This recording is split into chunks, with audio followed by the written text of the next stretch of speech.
அடுத்த 10 வருடத்துல இந்தியாவினுடைய சிஆர்டிஎம்ஓ செக்டர் வந்து 7x வளர்றதுக்கு வாய்ப்பு இருக்கு. இன்னைக்கு 3 to 3.5 பில்லியன் டாலர்ஸ் இருக்குது. 22 to 25 பில்லியன் டாலர்ஸா 2035ல வளரும்னு பாக்குறாங்க. இந்த ஈகோ சிஸ்டம்குள்ள லாரஸ் லேப்ஸ், அதுக்கப்புறம் டிவிஸ் லேப்ஸ், இவங்க தான் வந்து வெளியே நல்லா தெரிய போட்டியாளர்களா இருக்காங்க. லாரஸ் லேப்ஸ் வந்து ஒரு இன்டெகிரேட்டட் ஃபார்மா பிளேயரா இருக்காங்க. End to end solutions global கிளையன்ட்க்கு கொடுத்துட்டு இருக்காங்க.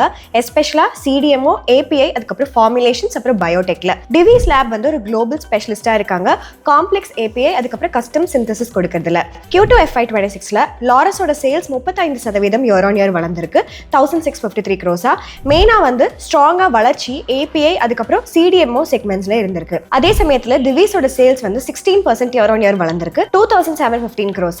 டிவிஸோட ஆப்பரேட்டிங் மார்ஜின் வந்து 33%. லாரஸோடது அதே சமயத்துல 24%. இதனால தான் டிவிஸோட ஆப்பரேட்டிங் ப்ராஃபிட் வந்து 2x இருக்கு லாரஸ் கூட கம்பேர் பண்ணும்போது. டிவிஸ் வந்து எஃபிஷியன்சில ரொம்பவே ஸ்ட்ராங்கரா இருக்காங்க.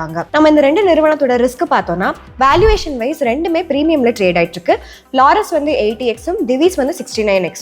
இண்டஸ்ட்ரியோட ஆவரேஜ் வந்து 31.8x இருக்கு. மார்ஜின்ஸ் இந்த இரண்டு நிறுவனத்துக்குமே நல்லாவே ஃபிளக்சுவேட் ஆயிருக்கு கடந்த சில வருடங்களா. எட் மார்க்கெட் வந்து அவங்களுக்கு high price to sales multiples கொடுத்திருக்காங்க. லாரஸ் 8.x-லயும், டிவிஸ் வந்து 17x-லயும் இருக்கு.